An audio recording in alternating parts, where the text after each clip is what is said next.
The Rule of 6 refers to the allowance in the National Electrical Code, or NEC, that permits up to 6 feeder circuits from a single service to supply multiple panel boards.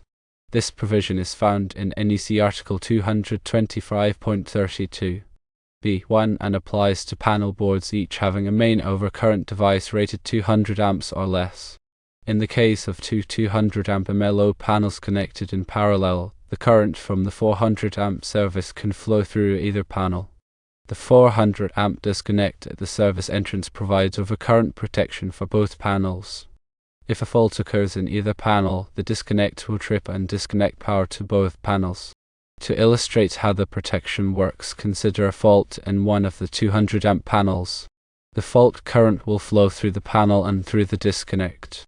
The disconnect will then trip, interrupting the fault current and protecting both panels.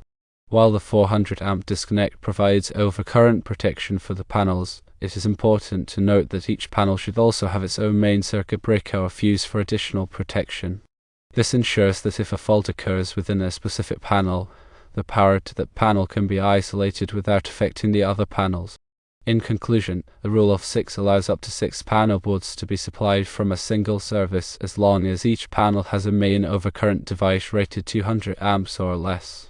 In this case, the two 200 amp MLO panels are in parallel and are protected by the 400 amp disconnect at the service entrance.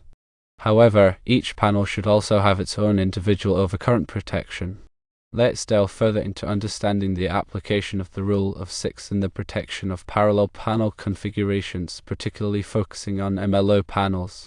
The NEC serves as the cornerstone for electrical installations, ensuring safety and standardization. Article 225.32 B1 specifically addresses scenarios where multiple panel boards are fed from a single service. It's crucial to recognize that this allowance comes with a caveat. The overcurrent protection for each panel must be rated at 200 amps or less. This limitation is in place to mitigate the potential for excessive fault currents and ensure that individual panels are adequately protected.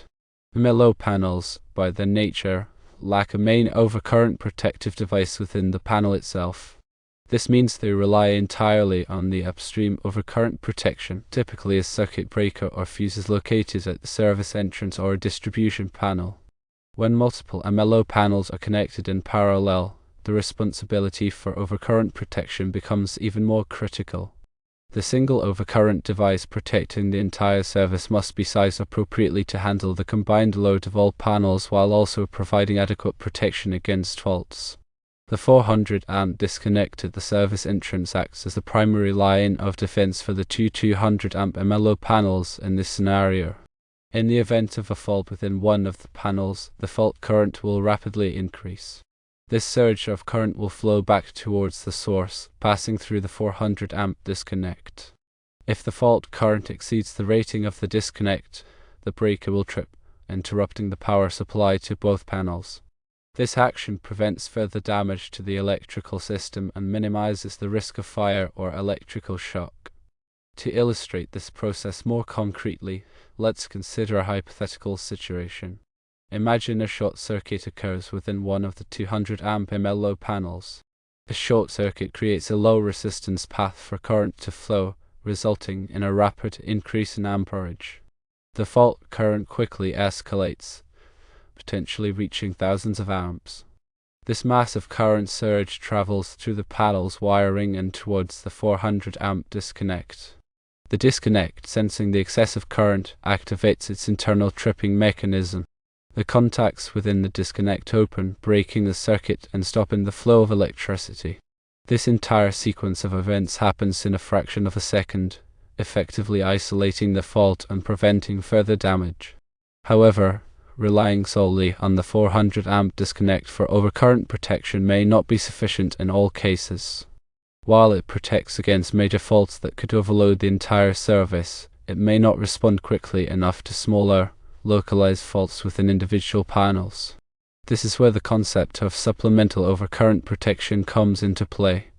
Ideally, each 200 amp MLO panel should have its own dedicated circuit breaker or fuse installed at the point where it connects to the main service conductors. This additional layer of protection provides several benefits. Firstly, it offers faster response times to faults within the panel. A smaller circuit breaker or fuse will trip more quickly than a larger disconnect, minimizing the amount of energy released during a fault and reducing the potential for damage. Secondly, it allows for selective coordination. Selective coordination means that only the circuit breaker or fuse closest to the fault will trip, leaving the rest of the electrical system unaffected. In our example, if a fault occurs in one of the 200 amp panels, its individual circuit breaker will trip, isolating the fault without interrupting power to the other panel. This is particularly important in critical applications where downtime must be minimized. Thirdly, it provides an additional level of safety. Even if the 400 amp disconnect fails to trip, the individual circuit breakers or fuses will still provide overcurrent protection for the panels. This redundancy helps to ensure that faults are always cleared, regardless of the circumstances. To implement supplemental overcurrent protection for the 200 amp MLO panels, several options are available. One option is to install a subpanel with a main circuit breaker rated at 200 amps. The MLO panel can then be fed from this subpanel, providing the desired overcurrent protection. Another option is to install individual fuses in fuse holders at the point where the MLO panel connects to the service conductors. The fuses should be sized appropriately to protect the panel and its connected loads. When selecting overcurrent protection devices, it's important to consider several factors, including the ampacity of the conductors, the interrupting rating of the devices, and the coordination requirements of the electrical system. The ampacity of the conductors must be equal to or greater than the rating of the overcurrent protection device. This ensures that the conductors can safely carry the current without overheating. The interrupting rating of the overcurrent protection device must be sufficient to interrupt the maximum fault current that could occur at that location in the electrical system. This prevents the device from failing during a fault and causing further damage. The coordination requirements of the electrical system dictate how the overcurrent protection devices should be selected and installed to ensure selective coordination. This minimizes downtime and improves the overall reliability of the system. In summary, while the rule of 6 allows for multiple panel boards to be supplied from a single service, it's essential to understand the implications for overcurrent protection. When using MLO panels in parallel, the upstream overcurrent protection must be carefully sized and coordinated to provide adequate protection against faults. Furthermore, supplemental overcurrent protection, such as individual circuit breakers or fuses, is highly recommended to enhance safety, improve selective coordination, and minimize downtime. By following these guidelines, you can ensure that your electrical system is safe, reliable, and compliant with the NEC. To elaborate further, let's consider some specific code references within the NEC that are relevant to this discussion. NEC Article 240 addresses overcurrent protection in general, providing requirements for the selection, installation, and coordination of overcurrent protection devices. NEC Article 310 provides requirements for conductor ampacity, specifying the allowable current carrying capacity of different types of conductors based on their size, insulation, and installation conditions.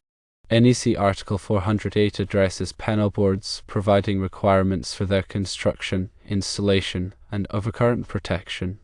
NEC Article 225.32 B1, as previously mentioned, specifically addresses the rule of 6 and the allowance for multiple panel boards to be supplied from a single service. When designing an electrical system with multiple panel boards, it's crucial to consult these code articles and any other applicable requirements to ensure compliance and safety. In addition to the NEC local codes and regulations may also impose additional requirements for electrical installations. It's important to check with the local authorities to determine if there are any specific requirements that must be followed in your jurisdiction. The proper installation and maintenance of overcurrent protection devices are also essential for ensuring their continued effectiveness. Circuit breakers and fuses should be inspected regularly to ensure that they are in good working condition and that they have not been damaged or overloaded. Any damaged or defective devices should be replaced immediately. It's also important to ensure that the overcurrent protection devices are properly labeled and that the labeling is accurate and up to date. This helps to ensure that the correct devices are used and that they are properly maintained. Furthermore, it is recommended to conduct periodic testing of the overcurrent protection devices to verify their functionality. This can be done using specialized testing equipment that simulates fault conditions and measures the response time of the devices. Testing helps to identify any potential problems with the devices before they can cause a safety hazard. In the context of the original scenario with the two 200 amp MLO panels in parallel fed from our 400 amp service, it's important to consider the overall load on the service. The 400 amp service must be sized to accommodate the total connected load of both panels, plus any other loads that are connected to the service. A load calculation should be performed to determine the maximum demand on the service. The load calculation should take into account the type of loads, their duty cycle, and any applicable demand factors. The service conductors and overcurrent protection devices should then be sized based on the results of the load calculation. If the load calculation indicates that the 400 amp service is not sufficient to handle the total load, the service may need to be upgraded to a larger size. This may involve replacing the service conductors, the service disconnect, and other components of the electrical system. In addition to the load calculation, it's also important to consider the voltage drop in the conductors feeding the panels. Voltage drop is the reduction in voltage that occurs as current flows through a conductor. Excessive voltage drop can cause equipment to malfunction and can also reduce the efficiency of the electrical system. The voltage drop in the conductors should be limited to a maximum of 3% for feeders and 5% for branch circuits. To minimize voltage drop, it's important to use conductors that are large enough to carry the current without excessive resistance. The length of the conductor should also be minimized. If the voltage drop is excessive, it may be necessary to use larger conductors or to install a voltage booster. In conclusion, the rule of 6 provides a convenient way to supply multiple panel boards from a single service.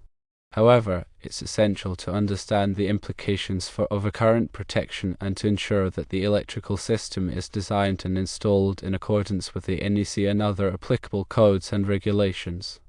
By following these guidelines, you can create a safe, reliable, and efficient electrical system that meets the needs of your building.